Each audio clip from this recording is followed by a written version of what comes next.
Hello, good morning बच्चों। आज मैं आपको 4.3 एक्सरसाइज बताऊंगी। 4.1 और 4.2 हम पहले कर चुके हैं। आज हम 4.3 एक्सरसाइज करेंगे। तो अब आप आगे देखिए, इस क्वेश्चन में क्या है, 10 के आधार पर विचलन लिखिए। एक्सरसाइज कौन सी है आपकी? 4.3। एक्सरसाइज 4.3। अब इसमें आप देखेंगे 10 के आधार पर, 10 के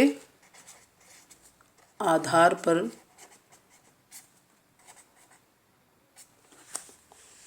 विचलन। आधार क्या रखना है आपको? 10 रखना है। 10 के आधार पर विचलन। तो इसमें फर्स्ट क्या है? 14 का विचलन। 14 का विचलन। 14 का विचलन क्या आ जाएगा? अब 10 में से आपको क्या करना है? 4 को घटाना है। तो क्या आ जाएगा?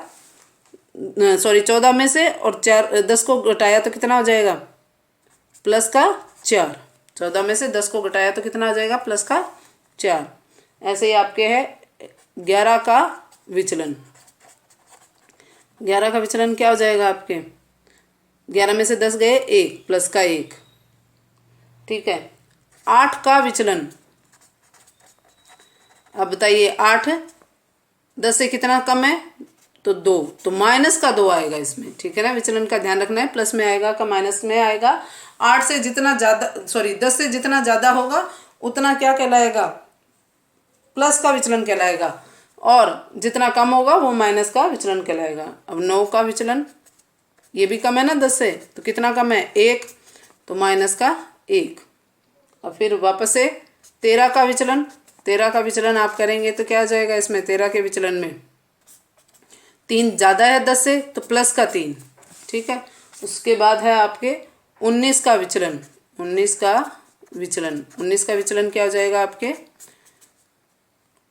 9 ज़्यादा है ना 10 से। 19 10 से कितना ज़्यादा है? 9। तो प्लस का 9। ठीक है। उसके बाद 7 का विचलन। 7 का विचलन। तो 7 का विचलन क्या बताएंगे आप? कितना कम है 10 से? 7 3। तो कम है तो माइनस का 3। ठीक है। ज़्यादा है तो प्लस का, कम है तो माइनस का। इसी तरह 6 का विचलन। 6 का विचलन, ये भी क्या है? 10 से कम है ना। कितना कम है? 4। कम है तो माइनस का, और कितना कम है? 4 कम है। 6 और 4 10 हो गए ना, इसलिए 4 कम है। इसी तरह आप 4 का विचलन पूछे तो, 4 का विचलन पूछे तो आपको क्या बताओगे आप? 4 कितना कम है 10 से? 6। तो माइनस का 6। 3 का विचलन पूछे तो, 3 का विचलन पूछे तो कम है ना 10 से 3, तो इसलिए माइनस का, और कितना कम है? 7। और आपको 16 का पूछे, 16 का विचलन। 16 का विचलन बताएंगे तो अब 16 जो 10 से ज़्यादा है, कितना ज़्यादा है? 6 ज़्यादा है, तो वो प्लस का 6। इस तरह से आपको ये क्वेश्चन सॉल्व करने हैं। ठीक है। ये विचलन निकालना बहुत इजी है। बस इसमें सिर्फ इतना ध्यान रखना है आपको कि 10 आधार लिया है तो 10 में से आपको ज़्यादा या कम देखना है कि 10 से कम है तो माइनस के आएंगे, और 10 से ज़्यादा है तो प्लस के आएंगे। इसमें और इससे ज़्यादा कुछ भी नहीं है। बहुत ही इजी क्वेश्चन है ये। उसके बाद हम करेंगे आपका 4.4 एक्सरसाइज 4.4। 4.4। ठीक है। अब 4.4 एक्सरसाइज में आपको क्या करना है? आधार 10 पर सूत्र निकलन द्वारा गुणा कीजिए। आधार 10 पर सूत्र निखिलम द्वारा गुणा।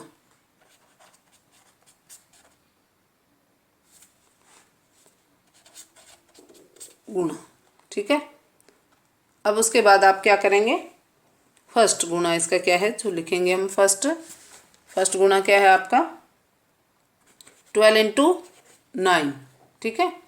12 इंटू 9। तो अब 12 इंटू 9 में आप क्या करेंगे? 12 और 9 को लिखेंगे। हम क्या लिखेंगे? पहले संख्या लिखेंगे, फिर विचलन लिखेंगे। संख्या 12 और 9, विचलन, दोनों का विचलन देखेंगे। तो 12 बताओ, आधार क्या है इसका? 10 रहेगा ना। आधार तो इसने पहले ही क्वेश्चन में क्या रखा है आपके? 10 रहेगा। ठीक है। तो आधार 10 यहाँ लिखेंगे हम आधार 10, ठीक है ना। हर क्वेश्चन में लिखना है, क्योंकि आधार 100 भी लेते हैं, 1000 भी लेते हैं, उसके अकॉर्डिंग क्या हो जाता है, अलग अलग तरह से ये क्वेश्चन हो जाता है, ठीक है। तो हम क्या ले रहे हैं, आधार 10 ले रहे हैं। तो आधार 10 लिया तो 12, 10 से कितना ज़्यादा है, 2 ज़्यादा है, इसलिए प्लस का आएगा। और 9 कितना कम है, 1 कम है, तो माइनस का 1। अब इनको गुणा करेंगे अपन, किस तरह से करेंगे, 2 इंटू माइनस का 1, ठीक है। ये तो प्लस का है, ये माइनस का है, दोनों गुणा होंगे और ये संख्या क्या हो जाएगी, घट जाएगी, 12 में से 9 घटेगी, ठीक है। तो इस तरह से ये होगा।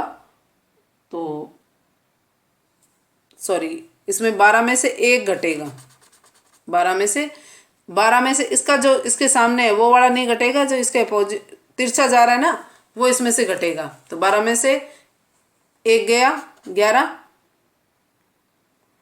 और 2 1 कम 2, लेकिन प्लस माइनस माइनस, ठीक है ना। 12 में से क्या घटाना है, 1, और या 9 में से 2 प्लस करना है। ये इस तरह से तिरछा प्लस और माइनस होंगे, ठीक है ना। इस तरह से तिरछे प्लस और माइनस होंगे, ठीक है। तो 12 में से चाहे आप 1 घटाओ तब भी क्या आ जाएगा, 11, और 9 में से 2 जोड़ा तब भी क्या आ जाएगा, 11। इस तरह से हो जाएगा। अब क्या है कि प्लस का होता तो डायरेक्ट लिख देते, अब माइनस का है तो इसमें से ये एक, जैसे अपन वो हासिल लेके और फिर वो घटाते ना, वैसे होगा इसमें। अब आधार 10 है तो इसमें क्या हो जाएगा, 10 जाएगा एक साथ, एक कम होते ही कितना चला जाएगा, 10। तो अब 10 में से 2 गए 8, तो 108 इसका क्या आ जाएगा, आंसर आ जाएगा। उसके बाद आप देखेंगे इसका सेकंड क्वेश्चन। सेकंड क्वेश्चन क्या है इसका, सेकंड क्वेश्चन आपका है इसमें 15 और 12, संख्या क्या है, 15 गुणा 12, संख्या क्या है आपके 15 और 12, और इनका विचलन क्या हो जाएगा, विचलन हो जाएगा, ये भी 15 भी क्या है, 10 से 5 अधिक है, और 12 भी क्या है, 10 से 2 अधिक है, ठीक है। इस तरह से हो जाएगा ये। उसके बाद आप देखेंगे इसमें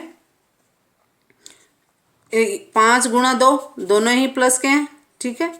और 15 ये इस तरफ से तिरछा जुड़ेगा, घटेगा या जुड़ेगा, तो ये प्लस का है तो जुड़ेगा। और ऐसे चाहे आप 15 में 2 जोड़ो तो 17 आ जाएंगे, 12 में 5 जोड़ा तो भी 17 हो जाएगा, ठीक है। 15 और 2 17, 5 दूनी 10, ठीक है। अब क्या है, आधार हमने क्या रखा है, 10 रखा है। 10 में कितनी जीरो होती है, 1 जीरो होती है, इसलिए हम 1 अंक ही इधर रखेंगे, 2 अंक नहीं रखेंगे। तो ये वाला जो अंक है ये इसमें जुड़ने के लिए चला जाएगा, ठीक है। तो 0 तो रह जाएगा, और 17 प्लस 1 यानी 18, और 0 लास्ट में क्या आंसर आ जाएगा, 180, ठीक है। और इसमें भी सबसे पहले आपको क्या लिखना है, आधार यानी 10, आधार बराबर 10 सभी बच्चों को लिखना है। इस तरह से ये क्वेश्चन करना है। उसके बाद आप देखेंगे इसका नेक्स्ट क्वेश्चन थर्ड में देखिए आप क्या देख रहे हैं इसमें क्या है आपका 13 इंटू 17, 13 गुणा 17, संख्या पूछे तो 13 और 17, और विचलन पूछे तो प्लस का 3 और प्लस का 7, क्योंकि 10 से 3 ज़्यादा है, 10 से 7 ज़्यादा है।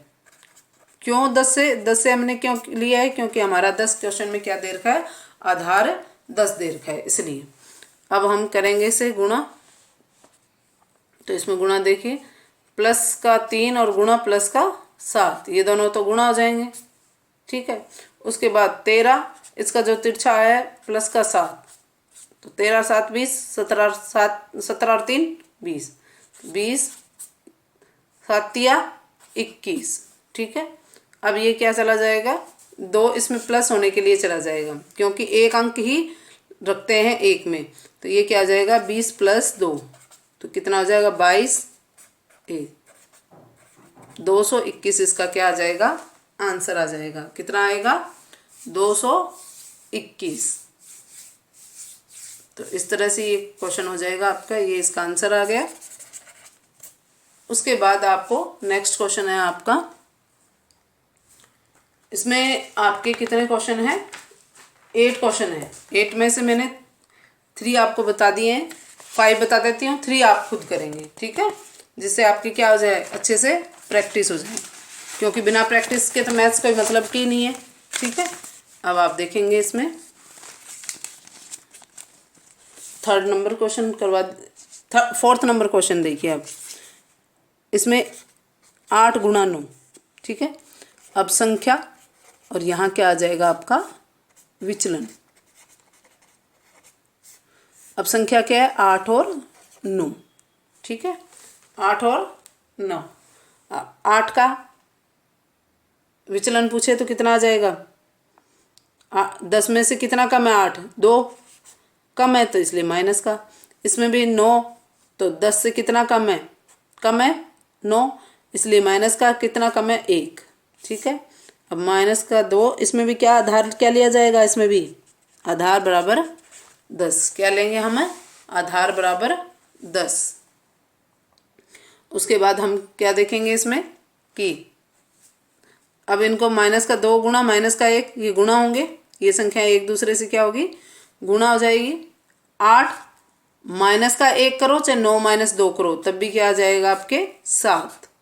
2 एकम 2। अब माइनस माइनस प्लस की 2 हो गई, तो क्या हो जाएगा? ये सीधा क्या आ जाएगा? 72 आ जाएगा, क्योंकि एक ही अंक है ना इसमें, तो इसमें जुड़ने वाला कुछ ही नहीं है। और आपके डायरेक्ट आप देखो तो 8 नेम 72, वैसे भी सीधा ही हो जाता है। और इसमें भी आपके इस तरह से भी निकालोगे तब भी क्या आ जाएगा? आंसर 72 आ जाएगा। तो इसके बाद आप देखेंगे इसका 5 नंबर क्वेश्चन। 5 नंबर क्वेश्चन बहुत ही इजी क्वेश्चन है। इसमें आप कोई एग्जाम्पल भी देख सकते हैं। जैसे इसका एग्जाम्पल, इसमें एग्जाम्पल भी आपके 6 एग्जाम्पल दे रखे हैं, ठीक है ना। तो 6 के 6 आप सभी बच्चों को करने हैं कॉपी में। और इससे 8 इसके क्वेश्चन है, जिसमें से 5 मैंने करवा दिए, 3 आपको करने हैं। और एग्जाम्पल तो वैसे भी सॉल्व किए हुए हैं, तो एग्जाम्पल सॉल्व किए हुए आप करोगे अच्छे से तो आपको अच्छे से समझ में आ जाएगा। और इसमें संकेत दे रखे हैं, वो ओनली आपके पढ़ने के लिए होते हैं, वो कॉपी में उतारने के लिए नहीं होते कि आप सभी बच्चे क्या करने लग जाओ कि जो संकेत दे रखे हैं वो और उतारने लग जाओ, कॉपी फालतू भरो। संकेत ओनली आपके सॉल्व करने के लिए होते हैं, हल करने के लिए होते हैं, तो वो न उतारें, ओनली डायरेक्ट आपको क्या करने हैं? क्वेश्चन करने हैं, ठीक है। जैसे ये क्वेश्चन मैं करवा रही हूँ, वैसे ही जो एग्जाम्पल दे रखे हैं उनके क्वेश्चन आपको लिखने हैं, संकेत वाला कुछ भी आपको नहीं उतारना है। तो 5 नंबर क्वेश्चन है आपका 14 मल्टीप्लाई बाय 11, 14 गुणा 11। इसका आधार क्या मानेंगे आप? 10, आधार 10 मान लिया आपने। इसके बाद आप देखेंगे संख्या, और फिर क्या देखेंगे? विचलन।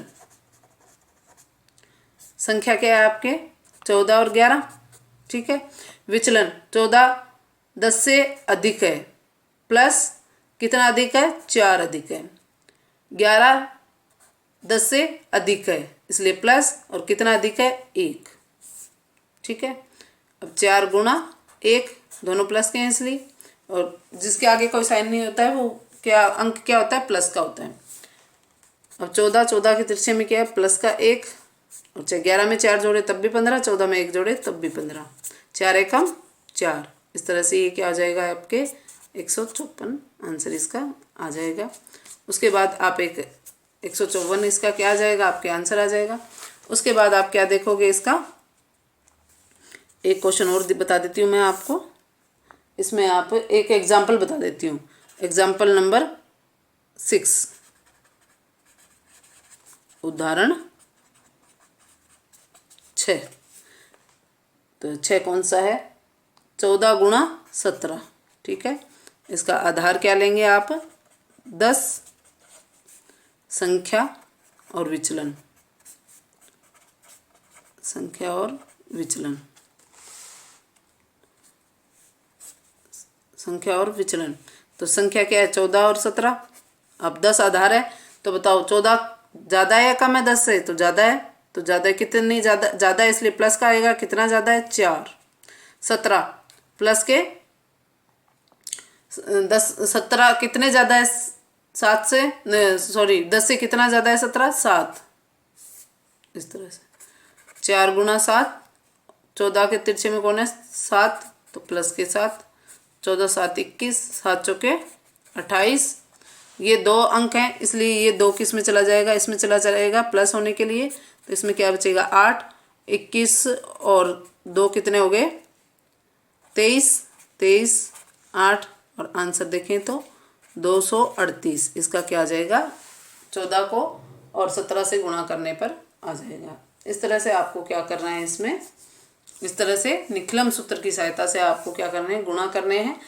तो इस पहले जो 4.1 और 4.2 थी उसका क्या था आधार, बेस क्या था कि उसमें परम मित्र याद करने थे, ठीक है। और इसमें आपको क्या याद करना है, विचलन पता करने हैं। विचलन के लिए 4.3 एक्सरसाइज आपको अलग से दी गई है ताकि आप अच्छे से विचलन निकाल सकें। विचलन से ही क्या निकलता है, निखिलम सूत्र का हल होता है उसके द्वारा। अब इसके अलावा इसमें विचलन गुणा होते हैं और जो संख्याएं दी होती है, जो 2 संख्याएं दे रखी है उसके 2 अंकों के ही गुणा, आप 2 संख्याओं के ही गुणा दे रखे हैं आपको। तो जैसे 14 है तो उसके तिरछे में 7 है तो 14 और 7 क्या हो जाएंगे 21 हो जाएंगे। इसी तरह दोनों के तिरछे में क्या हो जाएंगे, जुड़ेंगे या घटेंगे। अगर माइनस का है तो वो क्या है घट जाएगा और जो प्लस का है तो वो क्या हो जाएगा जुड़ जाएगा। इसमें प्लस के थे तो जुड़ गए और इसमें आपके क्या थे 4 वाले क्वेश्चन में माइनस का था तो 8 में से 1 घटा दिया था हमने। तो इस तरह से आपको माइनस का है तो घटेगा और आपका प्लस का है तो जुड़ जाएगा। इस तरह से आपको ये क्वेश्चन सारे सोल्व करने हैं। आपका 4th चैप्टर कंप्लीट हो गया है। अब मैं आपको गुणज एवं गुणनखंड पढ़ाऊंगी और 5 नंबर जो अध्याय है आपका उसमें, तो इसके लिए आपको 20 तक टेबल सभी बच्चों को पहले लिखनी है। 4th चैप्टर तक आपको वर्क कॉपी में कंप्लीट करना है। उसके बाद 2 से लेके 20 तक टेबल आपको लिखनी है और उनको कम से कम 5 टाइम रिपीट करनी है। कितने टाइम रिपीट करोगे 5 टाइम, 5 बार उन्हें दोहराओगे, पढ़ोगे, ठीक है। तो इस तरह आपको जब टेबल अच्छे से आ जाएगी, पहाड़े अच्छे से आ जाएंगे, तभी आप क्या कर पाओगे, उसके आगे से क्वेश्चन जो हैं वो हल कर पाओगे। 5.1 और 5.2 2 एक्सरसाइज है इसमें, तो वो काफ़ी अच्छी एक्सरसाइज है। तो आपको क्या करना है इसमें बहुत ही ध्यान से मेन उसमें क्या है टेबल है, तो टेबल ध्यान से पढ़ेंगे तो आपकी आगे की एक्सरसाइज अच्छे से समझ में आ जाएगी। Thank you.